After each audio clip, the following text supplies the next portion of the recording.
and ensure that we have a new constitution. You also say that we are in a constitutional moment, and the only way that we can fix it is to not to ignore it. You say that we should not be like ostriches, that we dip our heads in the sand. He also spoke on the things that he think he has done and achieved in his tenure of 8 years. He said that he has doubled the GDP of this country, and we are now ranked 6th richest country in Africa, up from 12th that we were. So we're going to tell as well, do you feel it?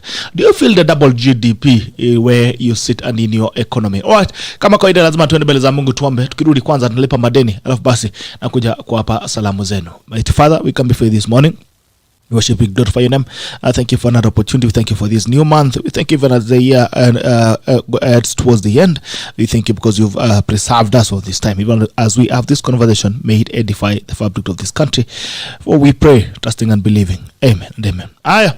Acha tulipe madeni kidogo. Maridadi Motors inasema trust the process. Maridadi Motors inasema trust the process, inakupa nafasi ya kuweza kumiliki gari kwa bei nafuu zaidi. When you import directly in Maridadi Motors, you get to save up to 300,000 Kenyan shillings. And every car in front of you is always from Maridadi Motors on Kiambu Road, opposite Ridgeway's petrol station. Petrol station. Unaenda pale, unaona kuna kibao kikubwa kimeandikwa Maridadi Motors. Ingia pale, ukisema utumwa na tackle, basi unaweza kupewa deal shwari sana. Na pia inakupa nafasi ya kuweza kuwekeza pesa zako. If you want to invest your money, you can invest at the import to sell model, where your money gets to earn up to 15%. If you put in $1 million, you get an extra 150,000 when you invest there. Also, Maridadi Motorcycle gives an opportunity to save for two reasons. If you are saving for a unit, you get to save up to 50% total value of the unit that you want to acquire. And also, if you are saving kama akiba, basi you get to earn up to 15% as well on your savings from Maridadi Motorcycle. Maridadi Motorcycle gives an opportunity to save for two reasons: save for a unit or also save as an investment. Kweka akiba yako ya siku ambazo zinakuja. Na pia Rexa Roofing gives an opportunity to roof your house in the most beautiful ways. I always tell you this, that the roof is your house's legacy. It speaks for your home. Every other person, every other time that you're walking around, you say beautiful roof, unasema nyumba ni nzuri sana. Kwa hivyo kimbia pale Rexa Roofing, and they're giving you 15% off selected products this December. 15% off as we turn 10 years old. We're giving you 15% off. We also our deal also is still on waterproofing solutions, and 10% off as well. UPC water harvesting gutters as well comes to you from Rexa Roofing. Also stone coated tiles and also quality roofing shingles. The best from Rexa Roofing. Temaenda pale useme utumana tackle, basi unaweza kupata discount yako hadi 15%. Ukiwa pale Eldoret pia kimbia D-Square uweze kupata mng'aro safi zaidi. Ni wakati wa functions, na watu wanaoana, wengine wanaolewa, basi kimbia pale upate suti na kitenge safi zaidi pale D-Square. Ukikimbia tafuta Dandan, ataweza kupea discount pia ya hadi 10% ama 15 pale D-Square. Asante sana. We still also talking about Sweet Tunda. Sweet Tunda is the most guiltless indulgence, 100% dried natural fruit. 100% dried natural fruit. Ukianza pale ampa yako ni shilingi 1,000 tu. Ukipata pale ampa shilingi 1,000 tu, inakuja na granola, inakuja pia na matunda, dried fruits. You can never get anything better than this anywhere else. Sweet Tunda, get a number from, you can get a number for us. You want to order a number, it can be delivered to you on the number that we'll share shortly. And we'll also be sampling in the course of the program. We'll be sampling the Sweet Tunda package as well, so that you can get to test how it feels like. Haya, naona maamka mapema hapa tayari. Balozi Eric Meja anasema Zeregea Likuyani, Kakamega County already locked in. Sylvia Wairu, Ruto is the 5th president. Mount Kenya, we reject Uhuru political betrayal, conmanship. Tuko UDA will sweep all Keleoke leaders out next year. Raila is a no. Haya, Malin Samoy, happy new month. Gerald, happy holidays. Happy new month to you, Malin. Good to see you. Ernest Lagat, good morning to you. Anasema Jogoro Nairobi Kolok, asante sana ndugu yangu. Kukel Gomori, good morning. Sebastian Kibet kijana yangu, good morning and happy new month. So good morning to you and happy new month to you, Sebastian. Jedlin West tuned in from Nyeri. Babake Willie, good morning, happy new month. Balozi Eric Meja, Uhuru should know it wasn't my government but our government. Yeye na my party leader Dr. William Arap Ruto. Haya, Ben KE, good morning tackle team. Asante sana. Ruchep Kosgei, good morning. Good morning to you. Ruth Ariamba Job, Ben Human General falling from Cabernet Road next to 9 Planet. Asante sana ndugu yangu ni jirani. Fap Melody, Sylvia Wairu, how many votes do you have? Nyani aoni kundule. Haya, DK Chebwai kuona sawa, good morning General President, asitulete asira yake bana. Anyway, salimia au Eugene coming, Senator Kipchumba. Moses Sangwek on my way to town from Kangware. Good morning to you. Asante sana watu ambao wanatusikiza wakiwa pale njiani.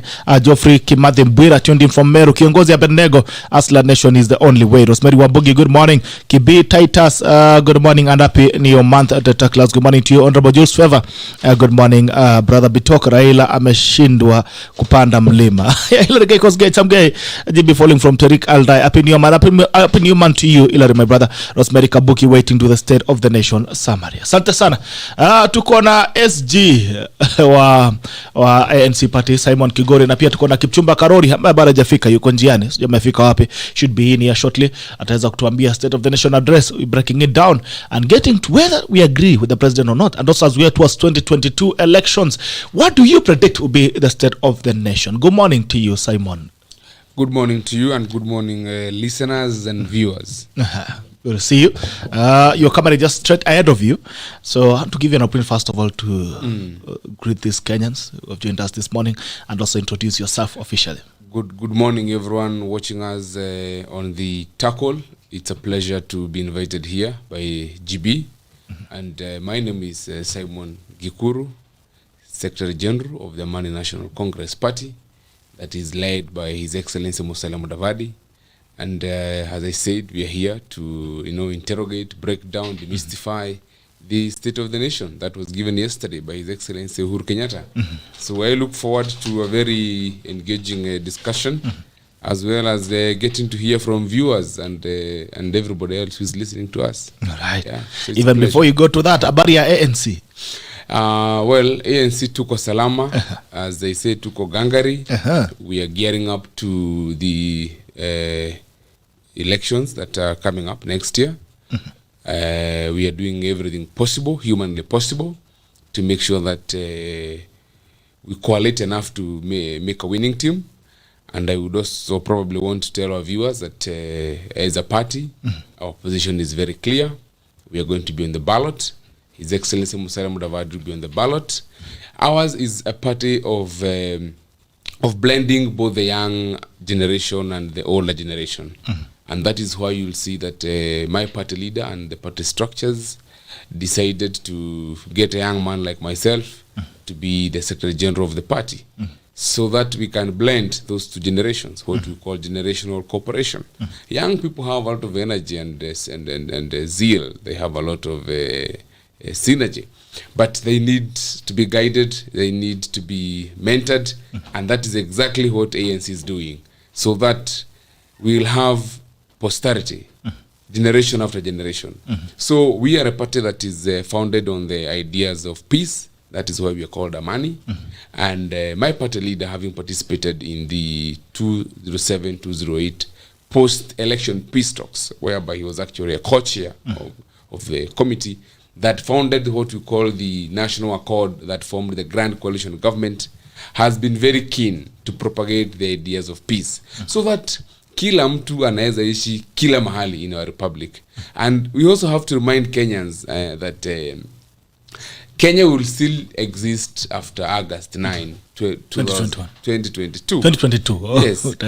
So we will go, you will cast your vote, and on August 10th, you will still wake up to the same Kenya. So let us participate in these electoral processes very soberly, and at the back of our minds, knowing that Kenya will still exist. It's not a matter of life and death. If I disagree with you, let us do it respectively. Let us do it soberly. And I would also want to take this platform, GB, to call upon young people to participate. There is someone who said, hii maneno ya siasa usiweke kwa roho. Weka kwa mafua.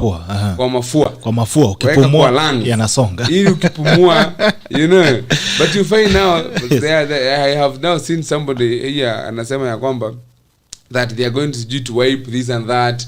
They will it's not punishment, really. It's democracy. It's political competition under the law, because the law allows for competitive politics. And I think it's important for young people to understand. It's if you look, for example, at my party leader, if tomorrow he met his opponents, yes, they will shake hands, they will exchange courtesies, they will be nice to each other. Sasa vijana, mbona nyinyi ati ndio mnataka kusema kulimana? Mnataka kulimana. Na kusema Saimo atajua ajui. Nini sijui. So let us understand that these political processes are meant to make us democratic, to strengthen our governance, and they are never meant to divide us. And we should never allow ourselves to be divided. So as you can see, President Kenyatta had a very fierce competition with Raila Odinga, but they went for the handshake. Yes. So kama wewe ulikuwa mtu wa Jubilee na yule mwingine wa NASA, mnalimana wewe utaacha hapo, because the principals have shaken hands and they are now sharing bromance.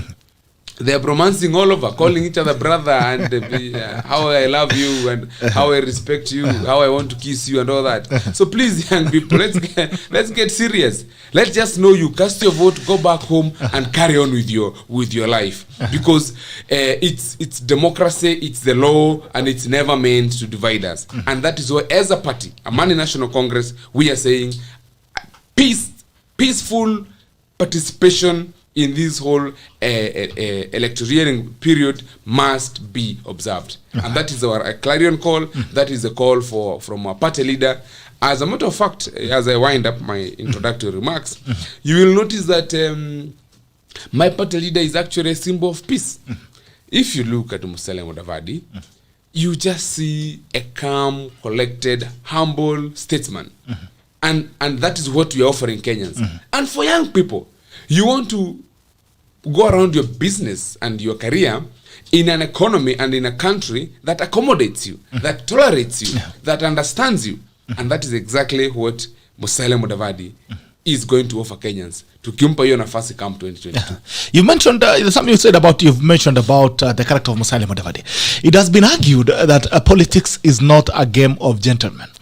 Do you think then that he fits in the frame of politics, with his gentleness and being a calm guy and collected? Yeah, you see, those are hooligans who want us to understand politics from their perspective. Yes.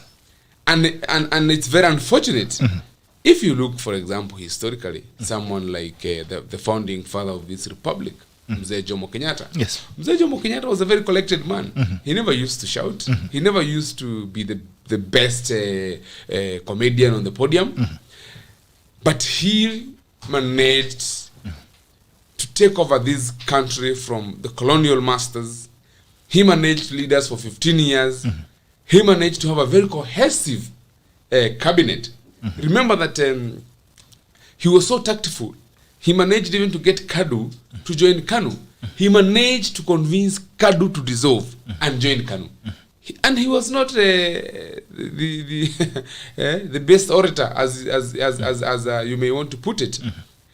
Come to President Daniel Arap Moi. President Daniel Arap Moi was not the Kitendawili guy or even the Jameni guy. He was a very collected, calm father of the nation. President Daniel Arap Moi, give it to him. His misgivings notwithstanding. Yes. For 24 years, this country was cohesive. This country was bound together. And his was the philosophy of, the Nyayo philosophy of peace, love, and unity. Come to President Mwai Kibaki. While growing up, many people used to say that President Kibaki was a coward. But the moment he was given instruments of power, we all know that President Kibaki astonished all of us. Because he managed to resuscitate our economy, he managed to revamp this economy, and it grew, sixfold, from -1 to 6 point something. Are you getting me? So President Mwai Kibaki was not the kind of a president who would be on the podium and he would crack your ribs. He was not the kind of a president who you would be looking forward to listen to. But he was a collected, calm person. Yeah. Uhuru Kenyatta arguably may not be the best public speaker. But if you look at his Nation of the Address yesterday and the achievements, because ideally he was tabling his legacy, you can see that it's not about hooliganism. And that is what we are telling Kenyans, please take your time, interrogate all these people who are coming to you saying they want to be your president, okay? And look for a statesman, a father figure, a unifying figure. Sio mtu tu anasema anataka kiti tu kwa sababu ya kutaka, kwa sababu akisimama kwa podium atajua kucrack jokes, anajua kutukana na kupeana matusi, kuongea vibaya. No. I have told you, if you look at the history of all the 4 presidents we've had, none of them was a hooligan of sorts. So wao wanasema ati hii siasa sio maneno ya hooliganism. No, it must not be. We must redefine our politics. And that is why we are saying as ANC we want peace. We are a party of peace. Of course Mudavadi Tosha. All right. So even as we switch to Karori, before you get to Karori, so ANC Musalia Mudavadi is going it on his own. Well, of course not. We are doing everything possible to, as you know, we are now in Oka. Okay, you are still in Oka. We are still in Oka. Lose as it may look. In my capacity as Secretary General, I can confirm that it's a very loose sort of political alliance.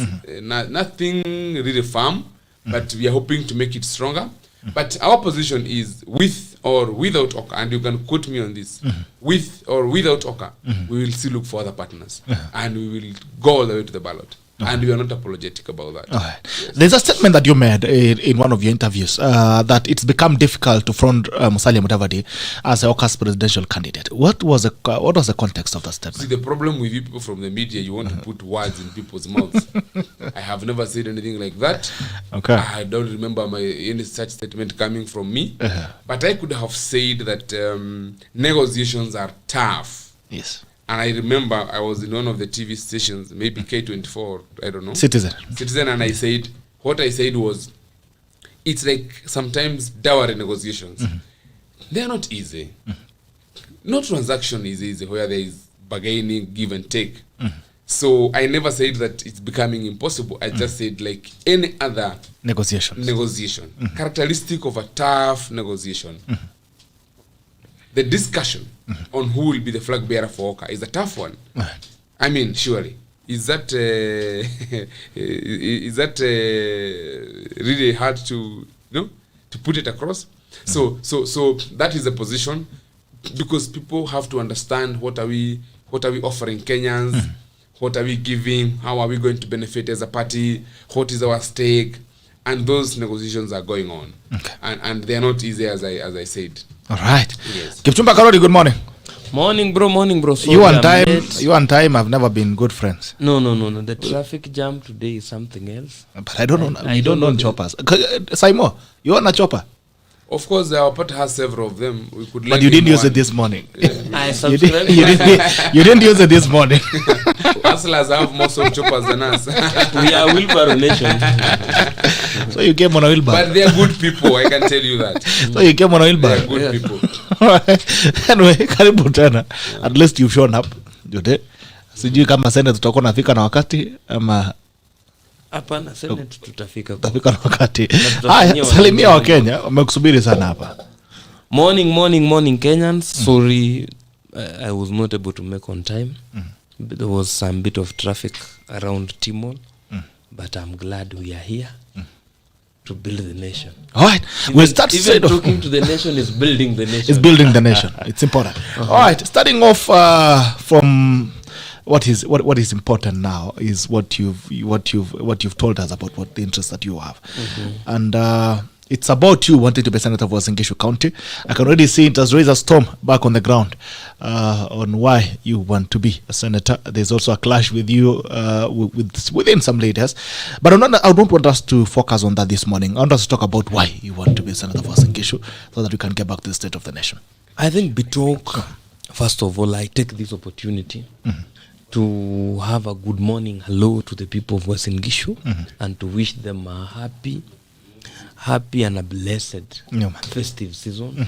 It is a month that has so many activities. But to why KIPCHUMBA Karori aspires to be the senator of Uasin Gishu County, the third senator, is because when you look at our devolutional structure, your camera is just right out of you. When you look at the devolutional structure, when you look at our structure, our people have not benefited so much from the devolution that came. The other point, Gerald, is that we have a 4-point agenda we want to implement. We want to develop policies that enables our people in Uasin Gishu to harvest the real fruits of devolution. We want to make sure that there is both vertical and horizontal equity in distribution of resources.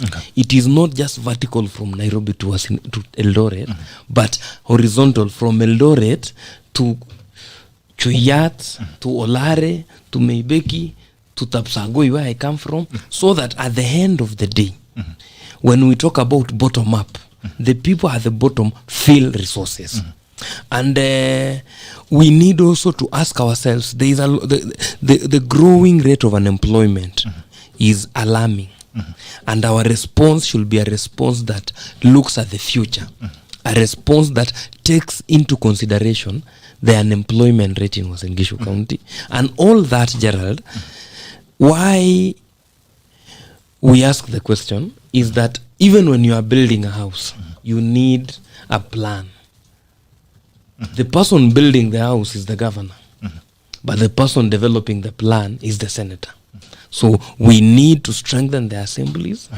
We need to make sure that we have policies in the ground that allows people to have full gain. Where we are currently, devolution ilienda ikakwama Eldoret. We need that to move to the next level. We need to make sure that what the County Government Act envisioned in creating positions, those positions are working. Currently, we are running a devolution which we are running kama nyumba ya mtu. For you to get a grader, it is one man. It is being run like a one-man show. We want to make sure that we professionalize the service at the county. So that, look at how when we are trying, Gerald, for example, to prosecute corruption cases, we end up prosecuting junior county staff while we know for sure the people who gave the orders have not been prosecuted. So at the end of the day, we need to make sure that the workforce at the county, the people, for example, like the MCAs, have full capacity to oversight some of these things. Because at the end of the day, if we do not strengthen the institutions at the lower level, oversighting governors becomes a big hurdle.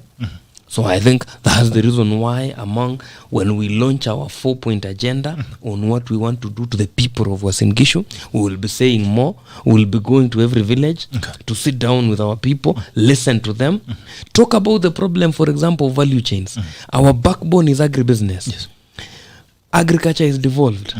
Why, for example, hasn't the price of maize it has not moved 10 years to date since devolution came, since the onset of devolution? All those questions. Look at, for example, the farm price of milk. It has only changed with 4 shillings. Ijafika 50 bob. But the liter of milk at the supermarket, the price goes up, Gerald. Who eats the difference? We need those value chains. We need policies, for example, to have the value chains. Another example, Gerald, you do maize production. Yes. You sell a kilo of maize, let's say 20 shillings. 20 or at most 25, 30. Currently, the government has given us a 50 kg is 1,300. That is, let's say, 26 shillings. 2 kgs will be 52. By the time we buy 2 kgs, when you buy your stairs, is around 138. Who eats the difference? Yes. Let us, a people, sit down together with the leadership of the county, think through, why don't we empower our cooperatives through the MSME fund, have a revolving fund to make sure that the money that goes to what I will say these people who are at the brokers at the chain, why don't we transfer half of that to the Mukulima? So that if a kg is 26 shillings, and 2 kgs will come at 138, why don't we make even 2 kgs 80? So that Mukulima akienda na 80, Gerald, there is something. And lastly, Gerald, is the issue of healthcare. And with healthcare, I'm looking at, for example, the young people. My generation, for example. My generation, which is your generation, our brothers are employed in the border industry. Yes. If you go to the referral each morning at the casualty, the people who come there, casualties of motorbikes are enormous, Gerald. If you look at the Arambes we do daily, Gerald, 80% is for healthcare, Gerald. Okay. Away from universal healthcare, we need to have a conversation about how to help our brothers in the motorbike industry. Arresting them is not a cure. Having so high parking, the fees they pay in town is not a cure. And for example, why will somebody pay 600 in Eldoret when Nairobi is 300? Yeah. Are you saying, what are we saying? At the end of the day, Gerald, we can't tax our people to oblivion. We need the people as much as we need the taxes. Okay. So we need to develop a product around how we are going to manage some of these, what I'll call small sector enterprise. So that we make sure that the gains we are gaining from there are meaningful to society. We cannot, for example, leave the whole industry and the transport sector. We need a rethink. And I think that rethink will allow us to maximize on the employment rate of the people who have been employed by the industry. Okay. So, Gerald, when time comes, we will go to each village, and I am asking the people of Uasin Gishu, let us be open, let us listen to every leader. And as regards to whatever is happening in Uasin Gishu currently, I have my opinion on the same. I believe that, one, everybody has a right to vie. But number two, I also believe leaders should work together. What we are fighting is not leaders. We are fighting poverty, Gerald. Our people are becoming poor by the day. We are fighting unemployment. So I think leaders do not have the luxury of time to start asking who, where, and why. We talk about the issues that affect the people. Let us allow Mandago to run to be a senator. It is his constitutional right. Let him come with his agenda. Let the people of Uasin Gishu ask questions. I believe, just like any other football fan, the more good players are in a team, mpira inakuwa sawa sawa. So tukiwa na wachezaji wale nyota wengi, kandanda inakuwa safi zaidi. That is why people watch Arsenal play Manchester United. People watch Manchester United play Chelsea in large numbers. People watch El Clasico in large numbers. Why, Gerald? Because people like to see good players play. So let us give Mandago a chance to run so that he can explain to us why he wants to be a senator after being a governor. On the other side, let us not fight people because of tribe. It is a cake. It is old. It is something old. Let leaders, as we talk about bottom up, let leaders come with an agenda. We can't be different people if we continue playing politics of 1980 and 2021. So my plea to the people of Uasin Gishu is, let us go to the issues, and the issues that we need to fight and fight with all our energy is poverty. Mwananchi, Gerald, needs money in their pocket. Mwananchi doesn't care who becomes Senator, Gerald, but Mwananchi cares, do we have good policies to make sure that we have money in our pockets? We make sure that value chains are working. How far are we with the Moi Soy project, the milk, the maize processing project? How far are we with our cooperatives?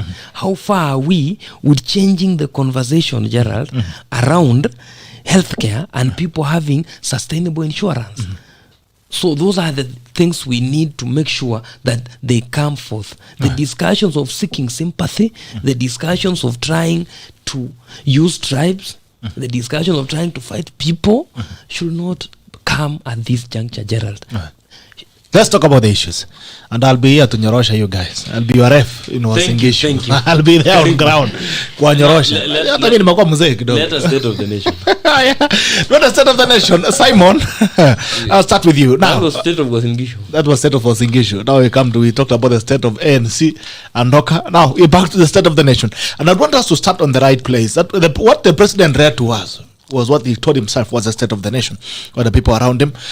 Simon, what do you, in your opinion, think is the state of the nation, even before we go to interrogating the president's speech? Thank you, GB. I think while I was giving my opening remarks, I forgot to also join the rest of the world in celebrating World AIDS Day. The World AIDS Day. Yeah.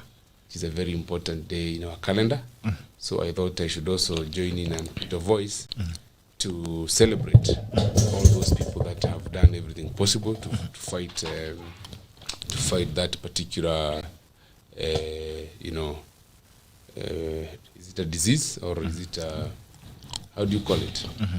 Whatever it is, because we all know that it has been quite, it's a scourge actually. Yeah. And we know there are people who have stood very firm to fight stigma, discrimination, and everybody else, government putting in the drugs and international partners that have made sure that we can all overcome that particular scourge. So I thought I should also put a voice on that. Coming to the State of the Nation address, you realize that this was more or less Uhuru Kenyatta's sort of a legacy put across the nation, because you could see it was quite a long one, as you said. I'm actually told that he had to skip some of the pages. He was actually crying that it was too long. Yeah. It took almost 2 hours, and then he was like, hey, this kitu ni mrefu sana. And listening to him, you see the achievements. Not even him yet. Before you go to him, you yourself, Simon GIKURU, what do you think is the state of the nation? The state of the nation, as we speak this morning, may not be as colorful as the president wanted to put it yesterday. Okay. Because we know that our young people and everybody across has been in one way very hard hit by the COVID pandemic.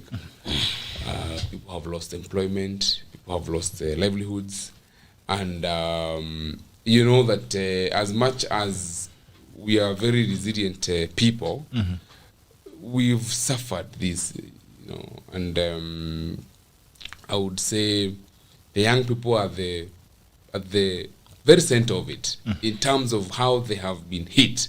Because remember, most of the young people don't have means of income. So they depend probably on parents, relatives, and other people to support them. So you can imagine now what happens when your benefactor or your breadwinner is hard hit. It becomes chaotic. Yeah. So I would say Kenya is at crossroads. Even more so, given that we are now going to vote for our next government. Politics are becoming hotter by the day. So from where I see it, I would say that the state of the nation It's not as rosy. the state of the nation is not a bed of roses as we speak right now.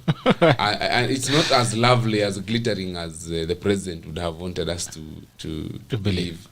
But of course, you will understand him. He's a politician. He has to highlight what he has done. And I think he only focused on one side of the coin. And there is no way you can have a coin that has one side. So there is also the flip side that probably may not be as rosy as the figures that he was giving us and the huge achievements. So I think as we look at it, I would say there is a lot of work for us to do. Kazi ni mingi sana, and especially for the young people, because we don't want the next president to come and give a State of the Nation address and our lives have not changed. And that is why young people must be very keen on how they cast their votes come 2022. We want in the next State of the Nation address to have a president that would come and highlight and tell us we have now improved unemployment rate, from 12 million and we only now saying 50% within the first year. We've managed to do 50%, and it is possible, it's doable, because this country has a potential. We want a president that would come and tell us in terms of taking care of young people in schools, in the universities. You don't believe it, because they're surviving on what they're calling KDF and coffee. We want to see improvement on the way we handle the young people. We need to put effort. We need to show that we care, because the problem we have is a government that does not care. Okay. And people feel it deep down in their bones when you have a government that does not care. So we want to see those differences come, and that can only happen if we take charge of our lives, if we cast our ballots very wisely, come 2022, so that then we can have everybody feeling that they are part of this beautiful glittering figures that we have been given. Otherwise, I can tell you, people don't identify with all these beautiful figures and the success that the president was alluding to yesterday. I'm not saying that it's an illusion. Part of it could actually be true. Infrastructure, everybody can see. In terms of electricity connectivity, everybody can see. In terms of water connectivity, everybody can see. But again, there is an aspect, okay, whereby people feel this is only being enjoyed by a few privileged people at the top of the political ladder.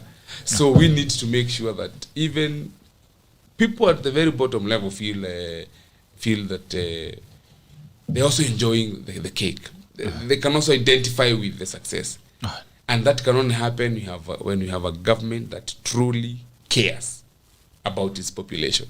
So I think that is how I would look at it, that it is not as rosy, it is not as glittering.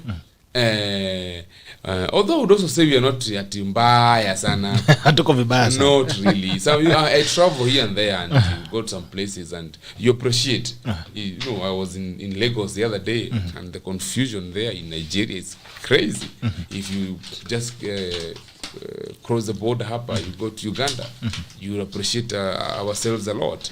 So sometimes it's good also to not to hit ourselves so hard when you look at comparatively. Okay. But I would say that we still have a lot of work. Much more could be done. And it is us. And when I talk of us, I'm talking about the young people. It is us to make the difference. Right. So that in the next state of the nation, we can all truly identify with all these very beautiful glittering figures and achievements. Okay. Karori, what do you think is the state of the nation? Not the president, state of the nation. You state, what do you feel your service is state of the nation? Because you are part of the nation. Gerald, looking at state of the nation away from Article 132, which gives the president the power to go to parliament once a year to address the nation, I'll say we are in a tricky situation, Gerald.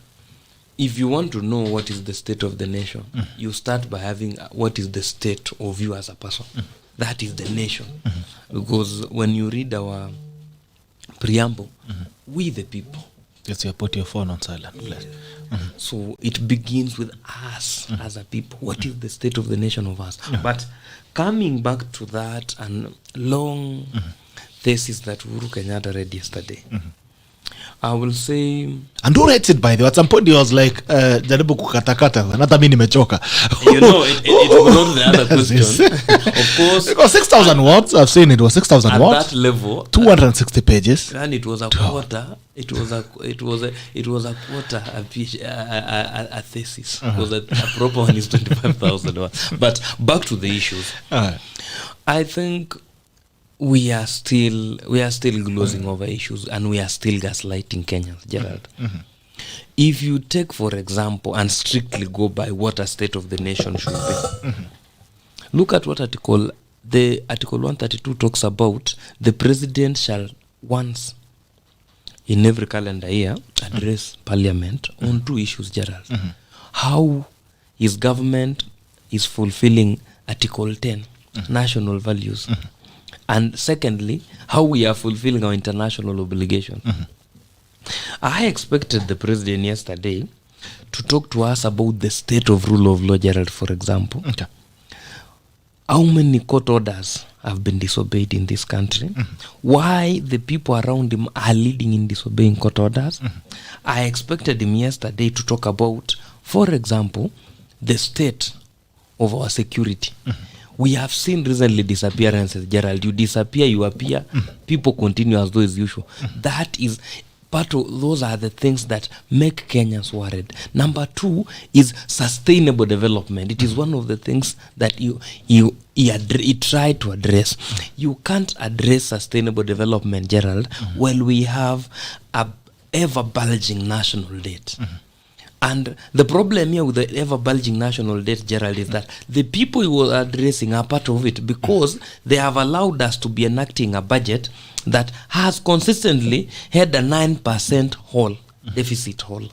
So with time, every time we enact a new budget, we are adopting 9% of that budget as debt because we cannot explain where the resources will come from. So at the end of the day, the status of our debt. I thought at least he would tell us something about Pandora Papers.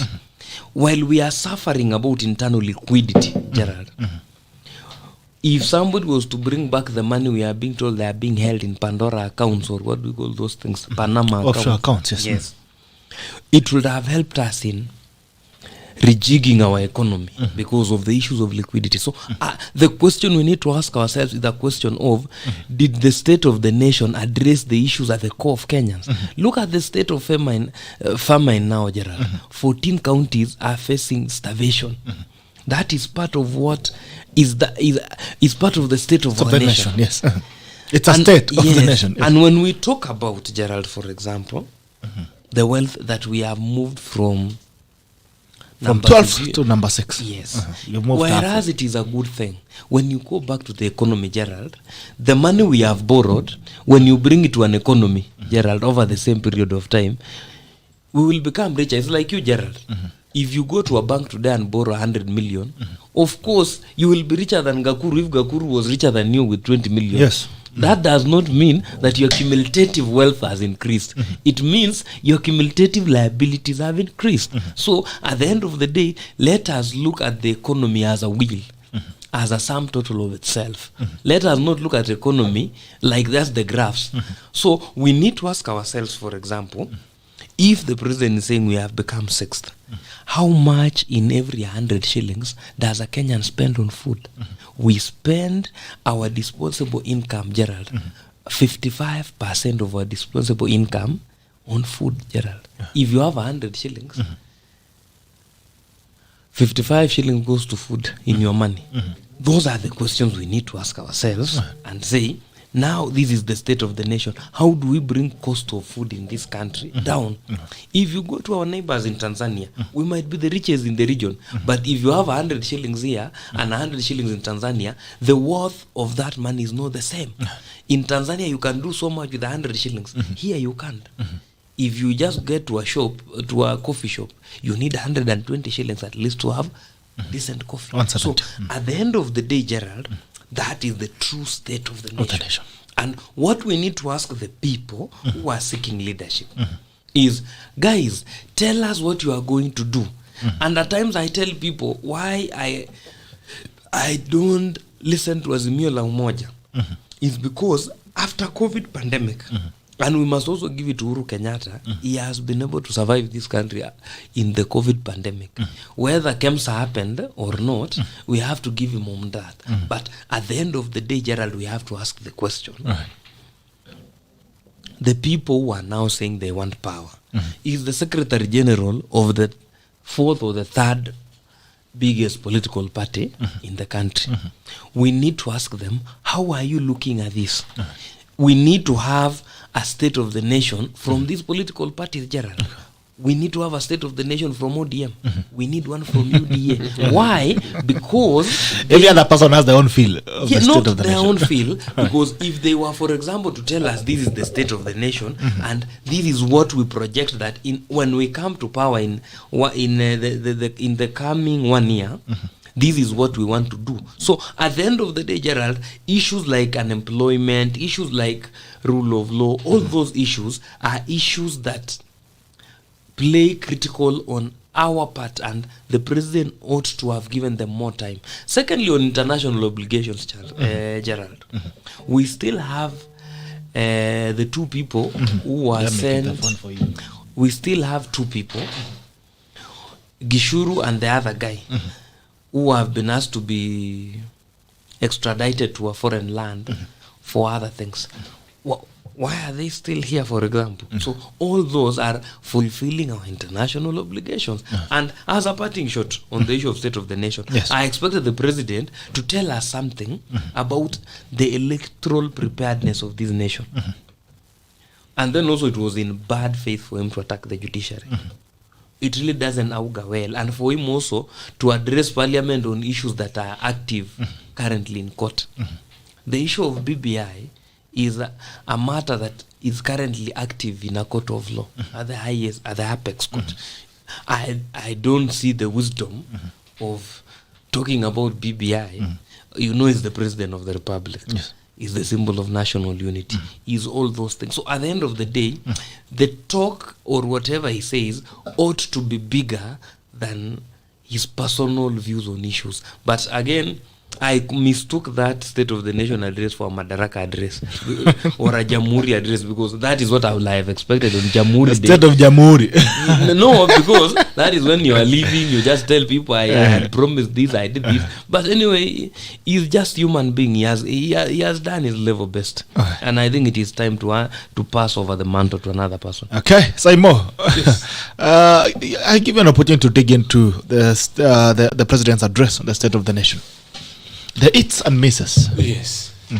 Yes, indeed. I think if you look at the 9 years that the Jubilee government has been in power, you will clearly see that it's actually an issue of the hits and misses. There are areas that you would say, well, you can give it to them. Yeah. But also the areas you would feel that really the Kenyans deserved better. In terms of the infrastructural development, I think you would give it to them. They got it. They got it right. Okay. So when the president says that they have done more electricity connectivity than South Africa, Egypt, and where else combined, he said they have done more Nigeria. than Nigeria combined. You would believe it, because I would go back to my village and I look at my neighbors before 2013 and now, and you would see, oh yes, something is happening.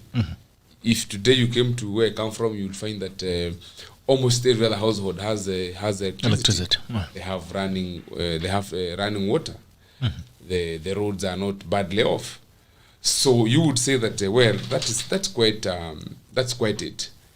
Actually, he says he's done more of this than Kenyatta one, Moi. No, not even from the colonialists. He said the colonialists, the people. Because he was talking about 200 years. Yes. So that. So you. I think that for me, if I look at my village, I would say, oh yeah, I think something is happening. The highways that are coming up. Someone was saying Kenya is like a huge garage. You see that. A lot of activity. The super highways, the dams, and So on that part, you would say, I think, yes, they have tried. But you see, that is not it. In terms of getting to touch people's lives and transforming their way of life, you find there are misses that they didn't get it quite well. To start with, the political squabbles between him and his deputy, this kind of infighting. Swahili anasema ndovu akipigana nyasi anaumia. It's quite dangerous, because if the president and his deputy, who were entrusted with the affairs of this nation of ours, are fighting every now and then, you can imagine what happens to the cabinet. It will be torn, depending on allegiances and royalties. That goes down to the permanent secretaries, the ministries, the civil service. Who tells you? Probably even in the armed forces. Some of these things cannot be taken lightly, my friend. If you cross over here to Juba, South Sudan, Riek Machar, and who is the vice president, and General Kir Mayadit, have torn the nation right at the middle. Riek has his army, Machar has his army. These people, when they go to cabinet, this one has his ministers, this one has his ministers. And for the longest, since South Sudan became a republic, these people have been fighting. Women and children dying on the roadsides, simply because two leaders cannot agree.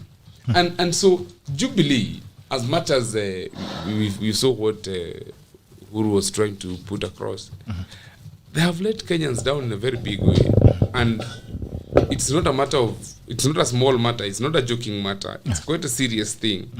And I think based on that argument, even Deputy President himself should just spare us these so-called big dreams that he wants to serve Kenyans and he wants to be the next president. If he could not agree with his boss when he was right in the kitchen, I think it would only be fair that he doesn't even contest for the presidency because he's had the best chance. He's not agreeing with his boss. It doesn't matter which of them is right or not. Because if you cannot coexist together, what makes him think that Kenyans will trust him again? Issues of trust are very key. And both Uhuru and Ruto have proven to us that they are not people who are flexible enough to accommodate each other. Okay. Because the moment Kenyans gives you that kind of respect to serve in the high office in the land, they deserve some basic level of, courtesy, even the way you treat each other. So I think that is part of the coin that I was talking about when it comes to the state of the nation. I could even see the body language yesterday when Uhuru went into parliament, and you could see he had to move a few steps faster than his deputy as a way of saying, hey, you know what, we are not together. It is very clear. I saw some young people making fun, saying that Uhuru is telling the other one that Mimi is pangwingwi. I don't know how true that could be. It's an online joke. So my feeling would be that it is true. We've made some good progress, as they put across. But they have also had their good share of letting us down, the misses. You see, corruption is a huge cancer in our society. And when the president comes and says we are losing 2 billion per day, and then he wants to sound as if he can do nothing about it, then you have a DP who is being mentioned in almost every other corrupt-related scandal, from the dams to the whatever. It has to make us worried. It has to worry us as young people. Okay. And I think part of the misgivings that these people have had is the total lack of political will to fight corruption. And by the way, many people don't even understand that it's not even the politicians that perpetuate corruption. It's the civil service, the directors, the procurement officers, people in ministries. And you can't have accountants and, for lack of better word, junior officers in ministries siphoning money from government. And, you remember, a politician will come into office for 5 years. Before they even understand how processes are run in government, they are replaced. So you'll find most of what they get are just leftovers. Okay. The real people are the public servants, the senior public servants.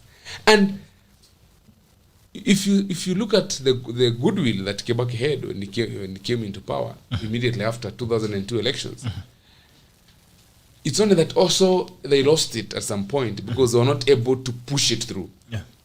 But this government has ashamedly accepted that there is a lot of corruption, and there's nothing that can be done about it. No, they're doing nothing about it. And so some people are questioning even Uhuru's willingness and Uhuru's commitment to fighting corruption. So that is number one. Of course, I have raised the issue of polarizing the nation and dividing the country, because you will not come, you start calling your deputy Tangatanga, surely. You will not come and start saying he's a small boy. He's a deputy president, for goodness sake. So I think also Uhuru at some point lost it because he was not able also, as a father figure, as the father of the nation, I feel he should have been able to get his house in order, and he didn't. So I think when his legacy is written, we will say that on top of all these things that they're telling us, these very beautiful achievements they're putting across, you will find that there is that other side of the coin that that really didn't shine. Come to the youth question. This is a duo that came into office on the platform of then digital versus analog. They said it's a young people's government. It is young people's time. But look at how they have done it after that, even in terms of appointments. They have not really shown serious commitment to the youth agenda, to the youth empowerment. And so you develop the feeling that that they have actually abandoned young people in this republic. And sometimes young people don't even want to be given free money because they're industrious enough, they're innovative enough. Vijana just want a government that truly cares about them, puts infrastructure that will help them thrive. They don't want free money. Okay. For example, why would our young girls be flocking the airports and the employment agencies to go to Dubai and Qatar and Saudi as house girls? Young people with as high as master's degrees are getting me. There is an issue of indifference in this government about young people's plight. How are we protecting our young people who are working in Chinese construction sites? Do you need money really to put laws and implement minimum wage? So you find that that is an agenda that they have totally stayed away from. Yes. All right. You could go on and on, but I would say that the more you analyze the state of the nation, the more you develop the feeling that both Uhuru and Ruto, should retire come 2022. Because I don't see anything new that Ruto will be telling us.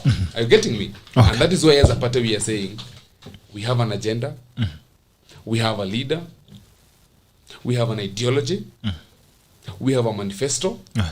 We want to come in and give it a fresh new start. All right. What do you make of this on the statements on judiciary and BBI? You said some few guys at the back room decided otherwise on yes, I of course lamenting that BBI was a good document that never went through. My feeling is that Uhuru is just playing around with people's minds. He never wanted the BBI to go through from day one. Otherwise, if he really wanted, he would have found a way. He's the head of state. He has all the apparatus, the state apparatus. So my feeling is he's just playing around with Baba. He's just trying to manage Baba. And the earlier that these ODM people learned this better, they come and support Musalia Mudavadi. Because the truth is, President Uhuru Kenyatta and the so-called deep state are simply buying time to manage Raila Odinga. By the time Raila turns to realize that these people are not going to support him, it will be too late. Are you getting me? He's just managing them. So the issue of saying, BBI didn't go through, it was a good document. Come on, please, give us a break. You're just playing politics with us, Mr. President. And we will not fall for that. All right, Karori, you haven't rejoined us. With the rejoinder, also, what would be his legacy? But then you haven't rejoined us. I think you've been waiting to leave a rejoinder. It will be unfair to judge the person of William Ruto. You can drop your mic to your... It will be unfair to judge the person of William Ruto basing on what has not been done or the errors of omission or commission of this government. Okay. Because... we know when William Ruto was in government and we know where he is currently. So we cannot saddle them with all the problems that come with the people who shook hands and did all manner of things. Okay. So, for example, Miguna is a Kenyan, born in Bondo or in Nyando somewhere. Why, for example, how will you blame William Ruto for Miguna not being in Kenya? Number two, the president, my friend GIKURU, is referring highly. Mwai Kibaki. He was a vice president of Moi for 13 years. He did whatever he did after being Moi's vice president. So at the end of the day, the man who rows the boat is the man who is responsible for the movement of the boat, not the passengers. When you read the constitution, the role of the deputy president is to advise. Advice is not binding anywhere, Gerald, unless it is an opinion from the Supreme Court. But any other advice is just that, an advice. We have never been told when the president has never told us I have sought advice from the deputy president Ajenipea. So to saddle him with that is just being unfair to him. Secondly, when we talk about leveling the political field, let us not create a field where it favors certain people. Let William Ruto, let Musalia Mudavadi, let Raila Odinga go to the people. Gerald, I am a proponent of the people because Kenyans are extremely bright, Gerald. Upungufu ya wajinga Kenya Hakuna Gerald. There are very few people are stupid in this country. And that is why people calculate bets in this country, maths that you can't do in a normal class, but people know how odds come into being. So, and how they become money. Yes. So that's what I'm telling you, at the end of the day, let us cut Kenyans some slack.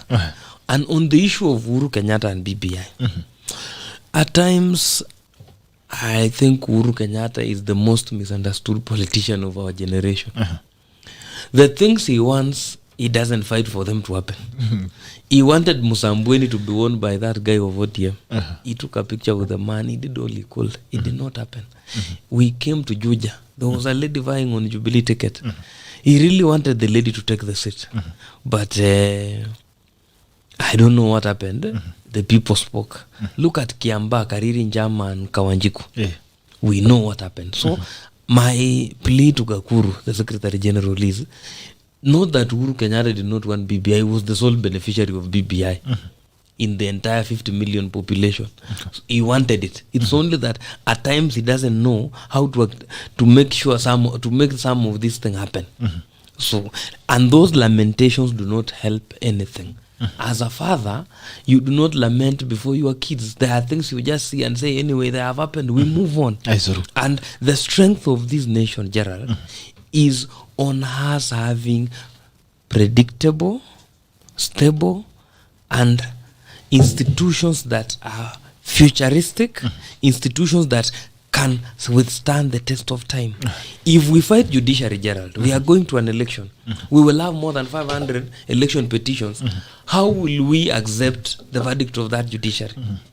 For example, Gerald, if we come today, we demonize offices. We say the office of the deputy president. How will we do our politics? Those offices were created in order to appreciate the unique nature of our democracy. So at the end of the day, we might fight institutions thinking we are fighting the people at it, but those people are just transient. They are just here today, tomorrow they are not there. So at the end of the day, the bigger we look at the picture, the better for all of us. Okay. You had another the question. Bigger, what do you think would be his legacy? What will be his legacy? Yes. And his legacy? Yes. On infrastructure, you will have to give it to him. He has tried. But he goes home with the greatest mark of having been the man who did not observe rule of law, which is a mark that endures. You know, if we build a better road, like now we have built a better road than Thika Superhighway. If Kibaki had no more legacy than Thika Superhighway, now that we have the expressway, people forget to build Thika Superhighway. Are we together, Gerald? But if you uphold rule of law, if you make sure that every Kenyan is proud to belong to this nation, that is more enduring than even building brick and mortar. So his greatest undoing will be observance of rule of law. His greatest undoing, and it is a legacy that he will have carried away from being in opposition to in government, he doesn't respect political institutions. He was the leader of official opposition. He crossed to Kibaki. At the end of the day, when his history is read, he will have been a man who stood for Kenyatta, fought for Kenyatta, and did everything for Kenyatta. So that is his legacy. But you'd also need to accept that he agreed that he lost elections, and he has said that's the only time we've never fought as a country. No, Gerald. The person who made us not to fight is not Uhuru Kenyatta. Actually, Uhuru Kenyatta had no power, even if he had said he had won. Gerald, when you are beaten with an election of 61%. Let me take, for example, Gerald, when somebody gives you a heavy blow and you fall down, you don't tell people I accepted defeat. Defeat was served to you on the ground. So, and the person who takes that is not Uhuru Kenyatta. It is Gideon. It is Daniel Toroitich arap Moi. Moi allowed for us to have a peaceful transition, and that is the lesson Uhuru Kenyatta needs to learn. Let him act like his predecessors. Kibaki allowed this country to go on its own. Moi, when the people spoke, when Wanjiko spoke, he went pole to Kabarak. So at the end of the day, his legacy, he has to really think about what he thinks his legacy is. Apart from the expressway, and also you have to give it to him, there is something being built around there. Around Langata Road. The flyover. Not the flyover. That's the military thing. Oh, the museum. Yeah, that museum will museum. be one of his enduring legacies. But the rule of law is not one of them. Every time we think about Miguna, we don't think about Uhuru Kenyatta in a good light. But Uhuru Kenyatta, but Miguna was Raila's friend, not Uhuru's friend. No, Gerald. Why do you want to rob GIKURU has said, Uhuru Kenyatta is the father of the nation. Okay. Is the symbol of national unity. That is why when you read your passport, Gerald, you are given your passport courtesy of the president. It is not a right to have a passport, Gerald. They say you have been allowed to travel courtesy of a president. So, Gerald, the president, the backstop with the president. Raila Odinga is just like me and you. He lost election. It's only that some millions of Kenyans believe in him. But he has no power to bring back which Miguna. law. Yeah. Okay. Although he has condoned it, he has never come out expressly to say it is wrong for Miguna to be outside there. We really, at the end of the day, Gerald, when Miguna comes here, what more can he do apart from talking? I don't think he even wants to come back. Who? Miguna, I think he's just enjoying the fact that the government doesn't want to let him in. No. But the danger is, Gerald, at the end of the day, me and you will bear the greatest price of Miguna being out. When things are stable, when Uhuru Kenyatta, when his reign vanishes to thin air, which it will happen in the next 8 months, Miguna will come here, and what he will do, he'll come and institute a suit. And the state will pay him not less than 80 million, Gerald, for whatever has happened to him, from his house to even whatever he's undergoing today. Yes. And even the bills he's accruing in Germany and all those places. We will pay with taxpayers' money. We'll pay someday. Yes, it might even take, it might be his grandchildren, but We will pay someday. in the end of the whole thing, the taxpayer will part with a good amount of money for Miguna. And why? Because we have civil servants who think they have become law unto themselves. And I think, Gerald, going to the future, and it is my plea to the people who will go to the National Assembly, let us enact a personal responsibility law, so that acts of omission or omission, when it is against somebody in the position of a CS, let them carry the cross, Gerald. It will inculcate a sense of responsibility in our civil servants. But why they are not responsible is, look at the Kinoti case. Everybody knows that if you are the one who arrested me and picked my bananas, it is you who should return my bananas. You should not tell me to go to Kalro. Kalro did not arrest me or did not confiscate my bananas. It is the police. So I sue Mutiambai, not Professor Kireger, the head of Kalro. So at the end of the day, we really need to rethink our laws and making civil servants responsible. Right. Okay. Simon, what then, as we disagree that that's not his legacy, then what do you think will be his legacy? If you were to give an address on the state of the nation and his legacy, on the state of his legacy, what would you say would be the legacy of President Uhuru Kenyatta? It will be mixed, kind of. Because when it comes to governance, when it comes to constitutionalism, when it comes to the rule of law, he has not scored as highly. And I think Wakili here has tried to say as much. Because Martin Luther King Jr. said that injustice anywhere is injustice everywhere. And looking at the way that Miguna has been treated, I think all of us should be very worried. Because I can tell you, GB, today is Miguna, tomorrow it's us. Tomorrow it's us. And I think none of us should take this thing lightly. Because if courts of law give orders, I see no reason whatsoever why they should not be followed. And I think this administration has set a very bad precedent when it comes to the rule of law and observing the rule of law.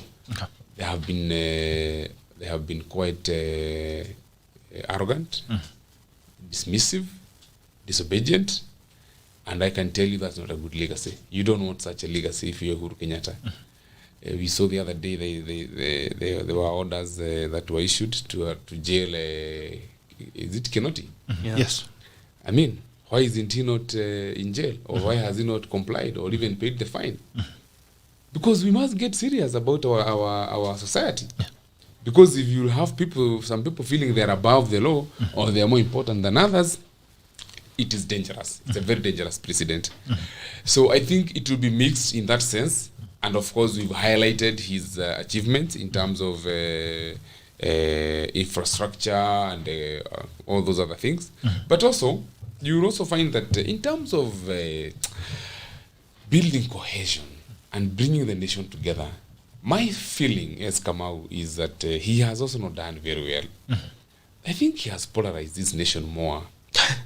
Because, yes, I'm serious. Because he comes with Ruto, they do the handshake 2013. Then 2017, he wants now to divorce Ruto. Do another handshake. He wants to also do another handshake that even makes it worse than 2013. You get it? I think he should have found a way of making it a trial sort of a handshake. I don't know why he Ujaribu kidogo. Yes, he would have gotten his deputy president and told him, hey, you know what? Let us also bring this other brother on board. But maybe I don't know what political considerations we are looking at, such that then the nation has been more polarized in a way. So I think his legacy will be sort of a mixed one. I'm told that his legacy is going to fade into thin air soon, according to Wakili. His reign maybe, but his legacy, no, he'll be read in the books of history. And I think he's the kind of a man who has not managed politics very well. He has admitted it. Yes, he said it. He said that he focused on the quote-unquote development agenda and abandoned the politics. But you see, to start with, he's a politician. So why would he forget politics? And yet, he's first a politician before he's a president. So you find that even him admitting that he has failed in that aspect, it will be part of his legacy. There is a time that we saw a very angry president, throwing tantrums here and there. I don't know how people will judge that. We'll leave it to poets and writers and, to do the analysis. All said and done, I would say at a personal level, I have a lot of admiration for him. I think he's a good guy. We are now going to judge him properly, depending on how he is going to handle his succession. Because he can do all those things. And I think Uhuru Kenyatta is a good man. Presidency is not an office to joke around with. You will agree with me. You're dealing with 45 or so million Kenyans. Yes. You're dealing with politicians, with church elders, with crooks, with straight men, with those who are doing all sort of businesses, with criminals. So I would say, by and large, I would say he has tried. Okay. And out of 100, actually, if you allow me, I would give him a 65. 65%? Yes. From 100? From 100. Okay. I don't know whether that's that should be a B+. but we will now determine properly how he has performed and scored by how he handles his transition. How he is going to handle his succession. Okay. And because I know Uhuru Kenyatta is a good man, and I know he's a nationalist, and I know he loves this country, and I know he cares for the future of our young people, as much as his government has not shown it. We want him to make sure that he hands over power to a leader that will complement his weaknesses, to a leader that will build first and foremost on his infrastructural investment, and a leader that going forward will build on his legacy. And when I look at all these people, certainly it may not be his DP, because you can see clearly that, they have not been able to agree. Wakili says the DP has been a passenger. I would disagree. I think he has been a co-driver. At worst, he's been a conductor of the bus. So you cannot say that he was just a passenger. Of course not. He cannot claim that. He cannot claim he was a bystander. So he may not also want to leave this thing to his handshake partner, because we all know, if you look at history, who he has been. He's only left with supporting Musalia Mudavadi to be the next president of this republic if he truly wants his legacy to shine. And we are challenging him. We are telling Mr. President, please give us a leader that will unify this country, that will build on your legacy. You want him again to give a leader, but you said you don't want him to get involved. Gerald, there is something. The man is the Secretary General of a serious political party. If he says some things and we do not correct them, they might pass and harm the show. Listen here, Uhuru Kenyatta has no business. And when you read the Constitution, with giving us whoever succeeds him, that mandate lies squarely with the Kenyans. And I don't want us to mix issues. The Uhuru Kenyatta will just appear in Kasarani or whichever place, even if it will be Mukuru kwa Nyagathanga, and hand over instruments of power. That is why we are saying his role in elections is limited to his one vote. Gerard. Yes, the other two, no, listen, he should not look here and give this person power or the other. Let him just lead the nation, stop the sideshows. He can endorse whoever he wants, it is his political right, but let Kenyans decide. Wakili, you didn't get me. Our policy as a party is that is what Matiba told Kenyans in 1992, that the people decide. But we also need his vote. Actually, I'm just asking Uhuru to vote for Musalia Mudavadi. Because Wakili is right, he only has one vote. And I'm also appealing to him to cast his vote to Musalia Mudavadi. I did not say that he can do much more than that.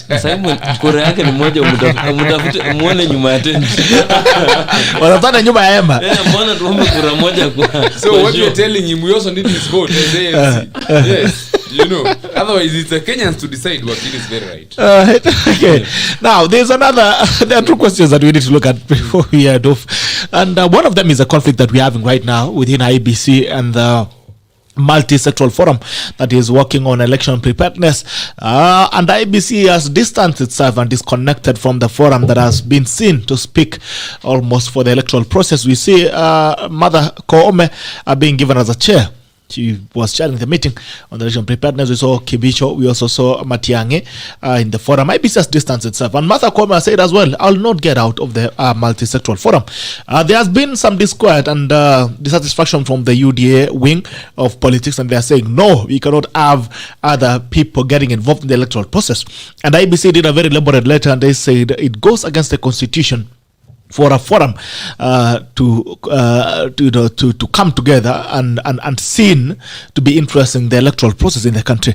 Hoka, which Simon GIKURU is part of, has come and said, guys, you should cut some slack to these guys. You should let them be part of this electoral process. I don't know, what's your feeling on that saga? Election Simon? is not an event. And if you look at our laws, IEBC is mandated very clearly to conduct elections, may they be general elections, by-elections, all sort of elections, under the Constitution and under the Elections Act. But when you look at the spirit under which this multi-sector forum is sitting, it is the Kenyan spirit. It is the spirit of cohesion. It is a spirit of teamwork. And it's not that there is anybody who wants to probably interfere with the independence of the IEBC or who would want probably to influence IEBC in one way or the other. Remember that IEBC will oversee the election process. Yes. But then you'll have the security forces. They will need the security forces. So the police is needed. Where there are disputes, they'll need the courts of law. They will need the DPP probably, where there are criminal allegations.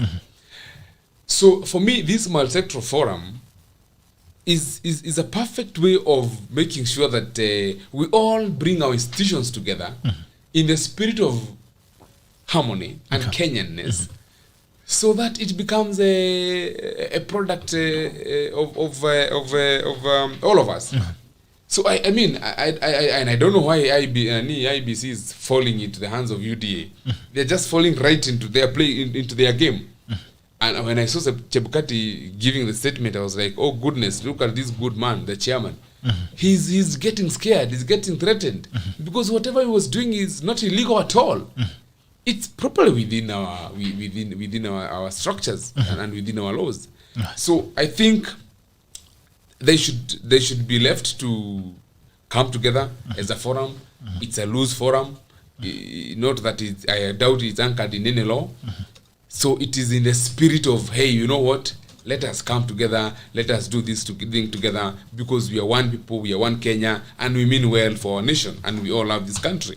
So I think probably UDA is just scared that probably they may not get it, and they are preparing to, to refuse the outcomes of the election. Otherwise, I don't see why they are crying loudest, and still they are saying they have the numbers. If they are that confident, they should just let the processes be. That would be my take. Gerald, can I speak now? Yes. Is UDA the new ODM? Gerald. Okay. KIKURU is a good man. I follow him on Twitter and other places. He's a reflection of what a Kenyan youth should be. But what I want to warn him, he should desist from this apologist mentality. When we read Article 88, Gerald, the Constitution states that the primary role of IBC is to conduct elections and all manner of referenda. Okay. It doesn't say IBC and multisectoral whatever. This handshake hangover of people doing things, extra constitutional things, is the legacy of Uhuru Kenyatta. The legacy of innovating outside the law. The legacy of looking for gray areas in the law and building a mall there. Those unconstitutional things are what we are saying they should end. Whether you are in UDA or in Ford Kenya or Sisi kwa Sisi.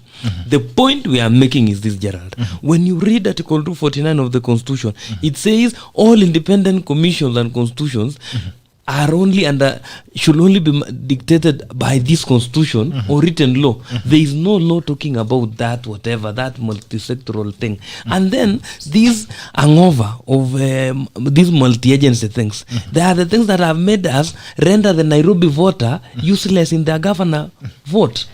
We have NMS and oxymoron. We have all manner of multi-agency things. That is why men who have gone to school woke up one morning and said we want to have a committee that has DPP and DCI, which is outrightly unconstitutional. The same with this Gerald. Matiang'i went to Kisii. Akashika mkono Raila Odinga.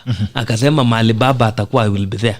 Matiang'i cannot sit where elections are being talked about. Let even talk where rumors about elections are being discussed. And two, Article 88 talks about free, fair, verifiable and transparent election, Gerald. You cannot have transparent election, Gerald, when opaque people are the ones running the systems. Matiang'i has already stated the position he is. He has a political party which supports Raila Odinga. Let's call a spade a spade. Joe Musheru, he has talked about what he has talked about. He has disparaged William Ruto in every forum. Despite William Ruto being his boss, William Ruto is a candidate in this election. Kibicho and all these people. So, Gerald, at the end of the day, let us not be apologetic for the wrong things. We tried massaging handshake, which was unconstitutional and extra-constitutional. We called it names. Look at where our democracy is now. We don't know whether we are a banana or an orange. We don't know whether we are a cucumber or we are a sauteed. We don't know some of these things. At the end of the day, what we need to ask ourselves is, they say you need to be, the IBC should be beyond reproach. IBC should be like Caesar's wife. If the law says IBC should do ABCD, and Gerald, I can tell you this for free. There are two reasons why that committee was formed. The rest, they can go to whatever they want to go. One, tenders. Okay. Look at the first agenda of that committee on the 16th of November. Their first agenda was the budgetary allocation of elections. If you are coming together to discuss security, why are you discussing the budget of IBC? If you are coming together to discuss internet, what is the budget of IBC about internet?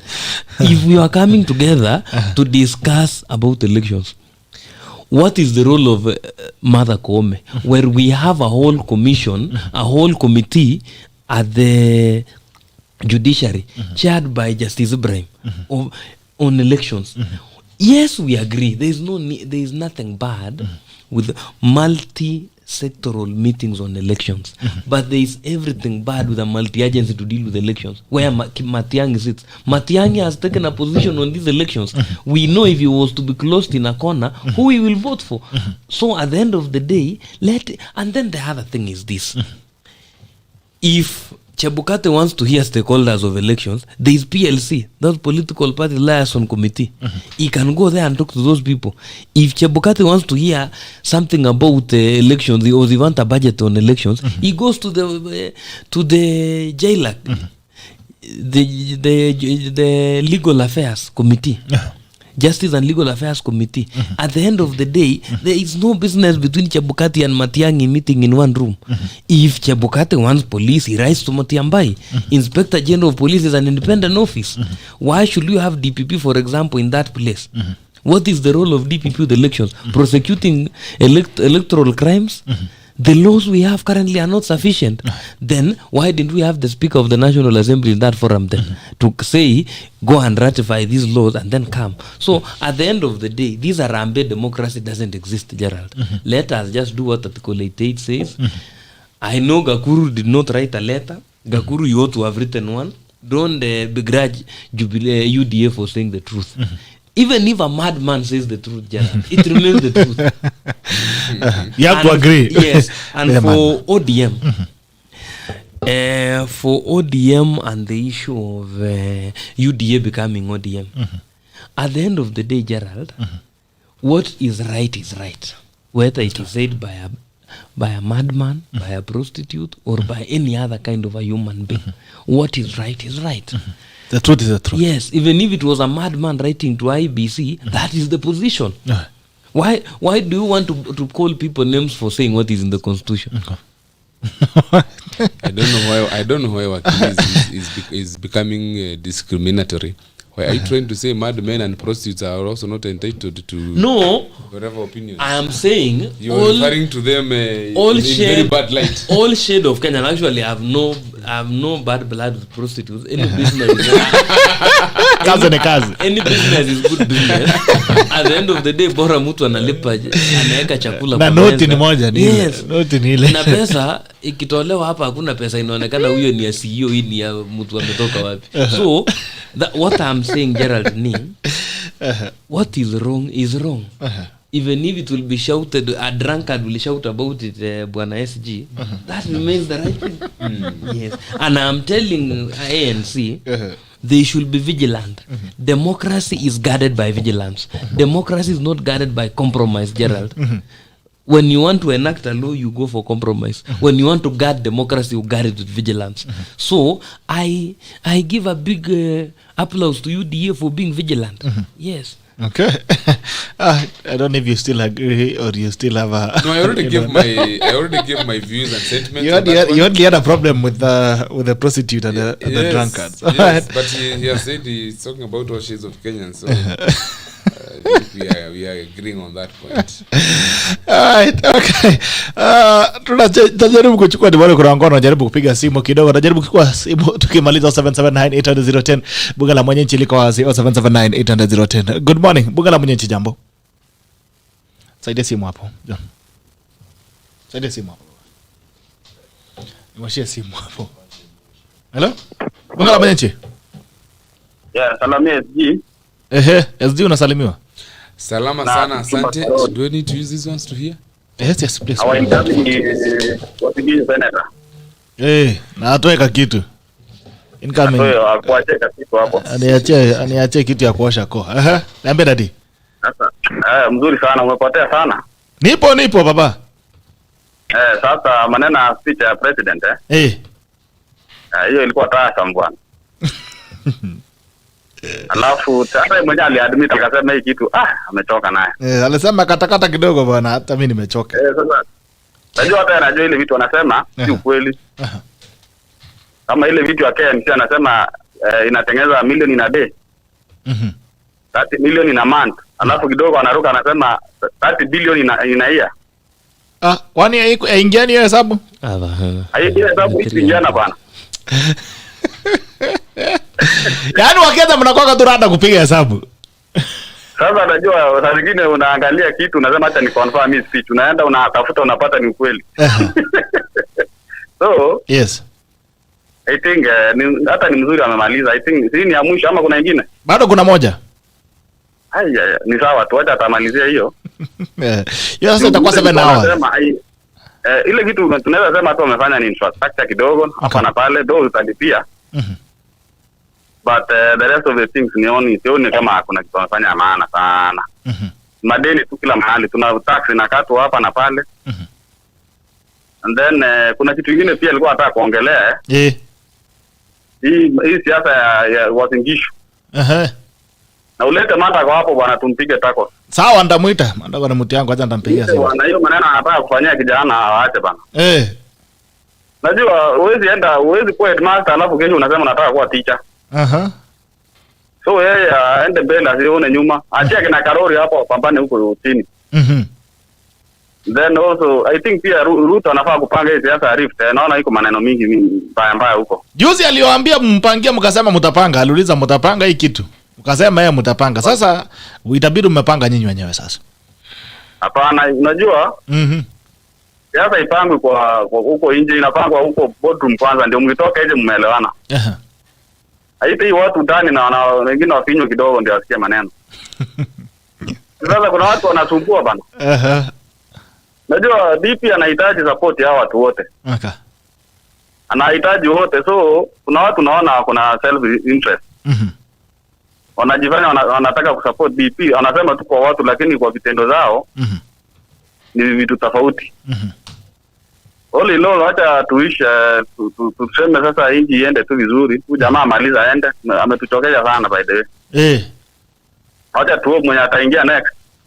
Lakini mnasemanga hivyo next year mtaanza kummiss tena. Hata Kibaki mlisema maliza aende. Leo hii mnasema Kibaki. No. Kibaki wewe sema Kibaki na hiyo watu bana. Kibaki was a gentleman bana. Kibaki alikuwa inji bana. Okay. Uliona Kibaki alikuwa na vitu kama anje. Alivunja yake, alifanya akavunja tena. No, Kibaki wa zamani. Kibaki inajua game mingi. Vitendo ndio anafanya kazi. Okay. Anaongea. Sasa bro, nasikia ni kama umeanza kupotea kidogo. Thank you so much for calling in. It's been a pleasure having you and hope to see you again tomorrow, the Diaspora edition. Haya. Ni hapo ni 0779-800-010 au 779-800-010. 779-800-010. Meanwhile, niko na matunda hapa. Pesa imu hapa matunda kidogo. Na matunda hapa inaitwa sweet tunda. Sijui kama nasikia harufu fresh sana. Tusikie mungwana hapa chairman anasemaje. Chairman. Hey. Jambo. Bwana Gerald. Acha tuanje matunda kwanza. Nasikiaje matunda sijui. Matunda tamu kabisa. Very interesting. Hiyo ni dried fruit. 100% natural dried fruit kutoka kwa sweet tunda. Unaweza pata ampa yako kama hii shilingi 1000 tu. Kuja na granola na matunda ambayo unasikia pale. Hiyo unasikia namna gani? Nice. Inaingia kabisa. Is this made in Kenya? Yes, made in Kenya, 100%. This is very good, so that every 1,000 bob that you buy for the ampa, actually every shilling gets to the farmer because these are things come from the farmers. Dried fruits come from the local farmers. This is very good, and this is part of our agenda as a party to make sure that we support value addition. We don't just want to leave our farmers to the brokers. Okay. So this is a very good initiative. I wish to know more about it. Yes, sure, I will. Kenyatta, asigaje matunda? Iko sawa. Ngomanga mambo ya oil addition. This is what we want to see in Uasin Gishu. I hope the next governor will take us here. All right, this is dried mango fruit by Sweet Tunda, 100% natural dried. Healthy ingredients, 100%. You don't need no added sugar, no added preservatives. Matunda vile ipo imekaushwa naturally. And every purchase that you make at 1,000 shillings only for the amper, every shilling goes to the farmer. The local farmer ensures that the local farmer is able to earn something from it. Here's the way to go. 100% Kenyan, 100% natural, empowering the local farmer. Sweet Tunda. Do hapa. Asante. Chairman. Hey. Haya, tuambie. Kwa naonja matunda kidogo. Hiyo matunda nangojea package yangu nitumie, so and then ndio na mimi nitafanya endorsement. Itakuja bwana. Sasa unataka ukule pesa ya endorsement peke yako? Nitumia madola bwana, wacha maneno chama. Aya sawa. Sasa first of all to your guests on the show, thank you so much. Mumefanya a good job. Asante sana. Respectful way, I appreciate that. Wacha nianze na huyu wakili anaitwa Karori. Sasa wewe bwana wakili, ni wakili? Yes. Yeye ni wakili. Anataka kuwa senator. Sasa huyu wakili mbona na misquote the law hivi? Kwa sababu nimefanya University of Google kidogo. Nikaangalia chapter 3 of the Kenyan law inasema, hiyo ambayo inaongea mambo ya citizen, inasema kwamba a Kenyan has a right. Every citizen is entitled to and that is 1B, a Kenyan passport and any document of registration or identification issued by the state to citizens. So it's not a privilege. It is a right of a Kenyan to have a passport. So it's not a privilege from the president. So I want to correct you on that. So fanya revision kidogo ama uitishe refund mwenye alifunza. Ndugu yangu usisome sheria kama barua ya mapenzi. Nyamaza nikufunze kidogo. Sikiza. Wewe uko na passport? No, listen. Niko na passport. What is there? Just read behind the passport. Explicit. No. We were explaining something different. Listening also has you have some benefit of understanding issues. Number two, I have listened to you. Yes, I have listened to you. So let me explain to you which something. you are not doing. No. Because my passport is not there. Just as a person who's in the US, read your passport bind. I was explaining to Gerald why we are attaching the Miguna not being in Kenya to Uhuru Kenyatta. We were not explaining the issuance of the passport. We were explaining his absence here. That is where the red alerts come from, Gerald. Red alerts don't come from anywhere. It is because when you read behind the passport, that is written there. So these people can deny you permission here. And the law he has read. And the 13 court orders. So you agree with the law he has read first? It's in order. No, the law is in order, but I'm telling him there is something he needs to understand. Okay. Where the red alerts originate from is in the US. Let him read behind his passport or the first page where there is the flag. Number two, the court orders stated that Miguna should be allowed to come back on an emergency passport. Okay. Number three, the law he has read, when you read it purposively, a Kenyan by birth, Gerald, cannot lose his citizenship. Okay. That is actually that one. You are born with it, Gerald. It is like being born a human. You're born as a citizen. Yes, you are born as a Kenyan. You can't lose that. You can't be stateless, Gerald, because you have lost your citizenship. It can't happen. So, and that is why Murima and all these judges have said Miguna was born in Nyando. He can't lose that. Yes. All right. I think he disappeared at some point. Kanyana kidogo kama akapotea. Chairman. Hey. Umesikia maneno? Sikumsikia huyo jamaa alitangulia kwanza. Sasa unaona yeye, first of all, being a respectable member of the bar, you don't start insulting people because I'm expressing my opinion. Last time I checked, I think I was taught proper English. And I read what I see, and it means, because there is no ambiguity in that statement. So anyway, that's besides the point. So you want to interpret the law, that's your business. Because you misstated something, and you can play back the video, you see what you misstated. If you thought that's what you are referring to, that's a different story, but that's what you said. Okay. That the president gives you a privilege to have a passport. No, it's every have a passport or an ID. And for that to the US also, categorically, the US government cannot deny citizen entry no matter what they have done. They have actually brought back people who were terrorists, and they're back. Go to jail for what you have done, but they will never stop you from entering the country. So, my friend, that's a false equivalence. Now, move along. I think, and we can talk about this again tomorrow. I think Chepkati, all he's doing is just a show. Chepkati is a lawyer. He knows the law. So if he believes that what is being done was illegal or unconstitutional, why did you attend the meeting in the first place? You have lawyers. Chepkati has failed. Let's go back to the reality. How many have been overturned that he has run? So if you have failed in your obligations or your mandate of what you're supposed to do, there are so many petitions that have successfully been gone through, declaring as with illegality or irregularity. So he has failed. So for you to issue a statement saying that, oh, this is unconstitutional, one, you don't even quote any section of the law that you say or give that you interpreted to say that this commission or committee, whatever it is I think he quoted. I saw something. You don't. He quoted on the letter. Statement. So to me, he quoted it later. Yes, he quoted. He quoted on the letter. The letter that he did had the constitutional referral. Corrected on that, but my biggest question was, you entered this committee knowing all this. If you knew all these laws, and I believe also he has a litany of lawyers at the same time. He is not the only lawyer in that committee. They have a legal team. Yes. Why don't you assess these things before you enter into something, and then all of a sudden, go? Then the other question I have is, what did you hear in that meeting that made you pull out? Can you be honest with Kenyans and tell them? All right. So that at least we understand your perspective of why you pulled out. That to me is where I have questions. Whether it's illegal or not legal, I am not a legal expert, and I will challenge Karori again as a lawyer. Go to court. Challenge that committee. Let's see what the court says. Okay.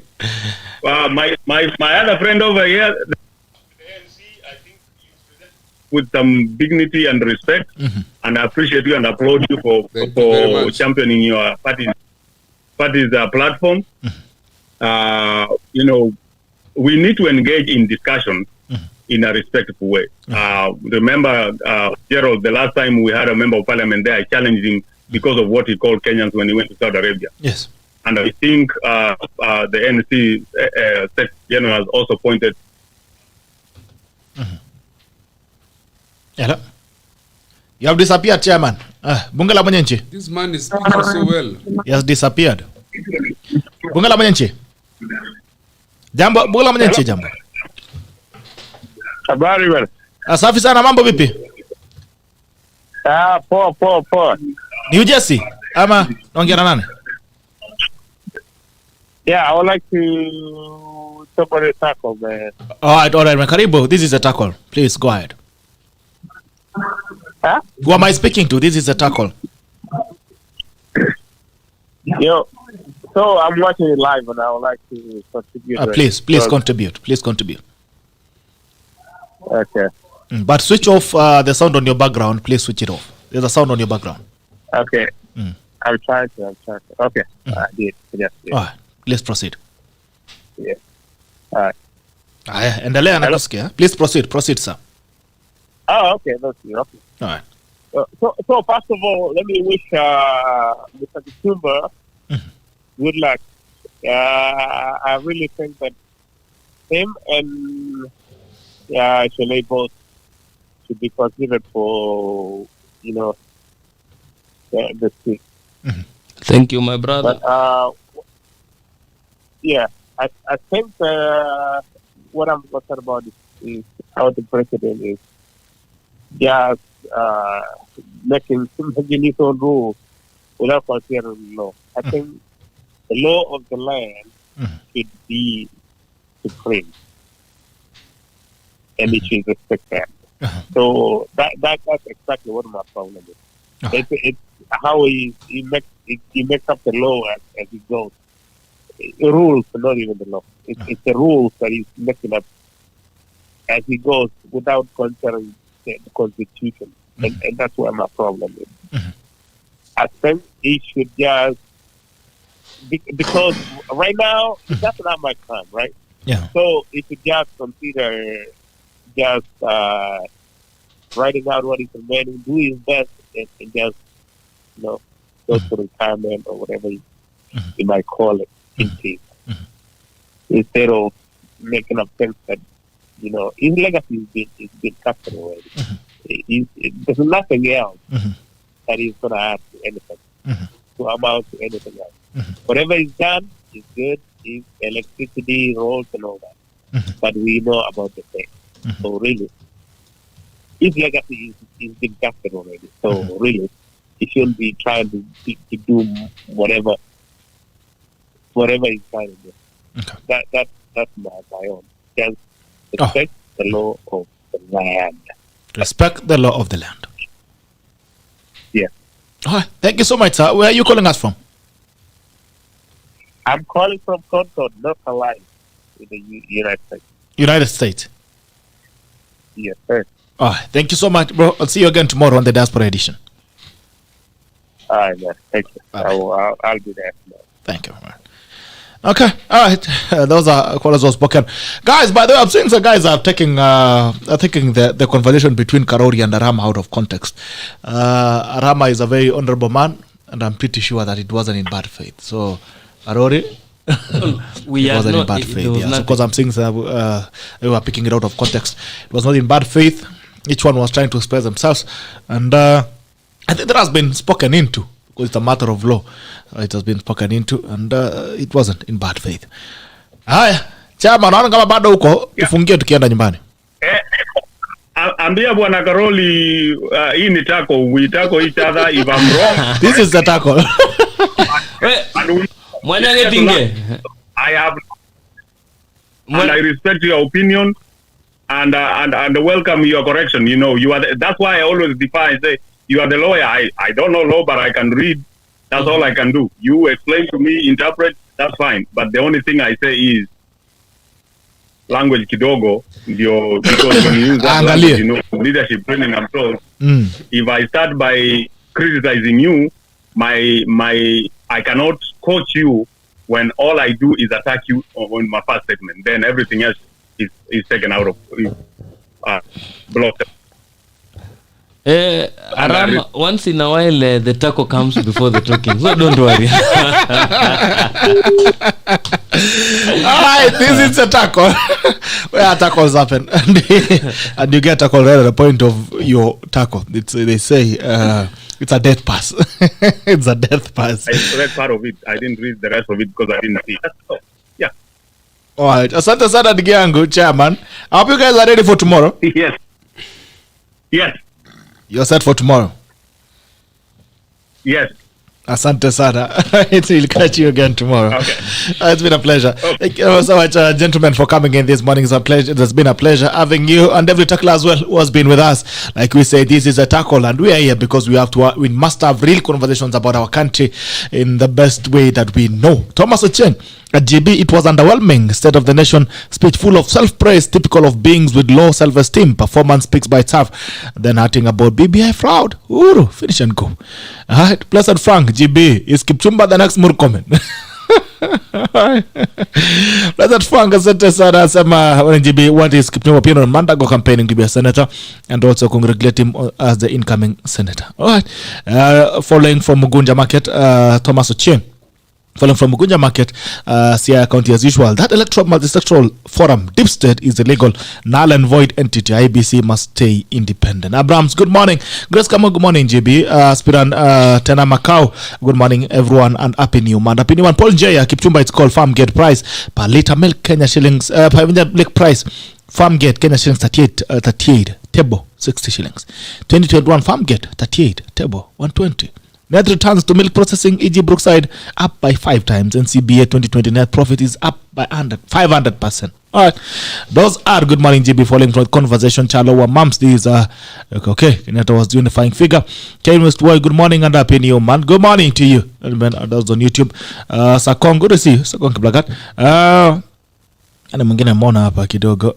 Kiprop Steven ask KIPCHUMBA Karori if he's serious with gubernatorial seat of UG County. Senatorial, not gubernatorial. Odweyo Kennedy MP, I can bear witness. Ambia senator, hata mimi ni mwanja matunda. Iko sawa. That's Twitunda. Kiprop Steve Jr. agree with the caller. Kazi ni kazi. Alright. Thank you so much, guys, for coming in. This has been a pleasure. It's always a pleasure to have you every single morning. Enoch says KIPCHUMBA gets it all wrong. It talks of the specific issues the president should have addressed as per Article 10 of the Constitution. Then tell us that the president should have addressed the issue of Pandora Papers. Typical UDA sympathizer. All right. Okay. Matthew, keep correct. I wish I was a voter in Uasin Gishu. I'll vote in this bright gentleman. Yes, people's interest at art. Okay. Jane Mumbi, I disagree with Simon on the part about Ruto disagreeing with UK. Probably WSR, just like the rest of us, is not in agreement with UK style of leadership, which is a good thing. Who wants a sucker of a leader? Lord C. Mama. There's a great leader. I see a potential senator of UG. Manda kwa tafuta CS position awache kijana hii kitu. Peter Kodeka Munga Gikuru, you have represented as well. Thank you so much. Koros Abraham, tuned in from Chemoroj, UG County. It's been a pleasure having you guys. 8 minutes on the top of the clock. We have to see you again tomorrow, the diaspora edition. This is the tackle. And as usual, the tackle ends. And see you again soon. But meanwhile, get your amper. As we tunda amper and 1,000 shillings only. Awashimiwa wangu, senator, tabidi umechukua amper 5. Alafu basi watakuwa sawa. Gikuru hapa SG inabidi amechukua lori ndio aongeze ya chama tuko na mali. Thank you sir. Amesema chama iko na mali. Ndio maana wanasema Gikuru simasikia matunda iko shwari. Uwezi hata kupata naye kwa kona. Pesa mfukoni. But they should come to bottom up. This is the bottom up. Nani hao ingine? Wakisema pesa mfukoni wakuje bottom up waingize mali. Anasema yao inaitwa middle out. You can't build the middle when you have no the base at the bottom. Gerald, there's something I need to say before the show ends. But it has ended. Before it ends. Very quickly. Something. Then Kikudu also say something before it ends. I think when we talk about bottom up, if the economy at the bottom, Gerald, is built and people at the bottom have money, do you know middle will go out automatically? Why, Gerald? If I have money, I can buy airtime. If I have money, I can do something. So it means the people at the middle, we can buy their things. The middle class can sell our services. We can, you see. So at the end of the day, pesa mfukoni, whatever they are saying is, they are just saying the end results of bottom up. Because when the bottom is okay, there will be money in our pockets. So wako secondary, the middle will be okay. Yes, we are dealing with the primary cause of lacking money. Shida si the primary source of the problem in the middle. Yes. Okay. So you see what Wakili is not telling our viewers and listeners is that we don't just talk about pesa mfukoni. We talk about chumi bora, pesa mfukoni. But you know the problem, Gerald, waje tufikisha mahali hawajua tuambie uchumi bora inatokana. Wewe umesema wacha Gikuru aseme yake akienda. And you will not tell us you won't take us to the bottom. We don't want to be at the bottom. We want to be at the top. Hiyo ni kitu ya kwanza. Na tena maneno ya siasa. The top. Well, is somebody writing a press release? The SG is talking. Please. Like, can I submit? Please submit. Let the SG submit. I was making sure that the instruments are not. Maneno ya hiyo maneno mnasema ya bottom up. Sisi tunasema hiyo inaitwa theories. Those are economic theories. Maneno inafundishwa wa economist kwa class. Na sisi we are beyond that as a nation. We want real practical solutions. Okay. Thank you very much. All right. That was all submissions from KARORI, KIPCHUMBA KARORI and Gikuru SG. It's been a pleasure having you. Tackle ends now. Bye bye. Thank you very much. Kamera imekata. Ndio mapiga mateke. Sorry.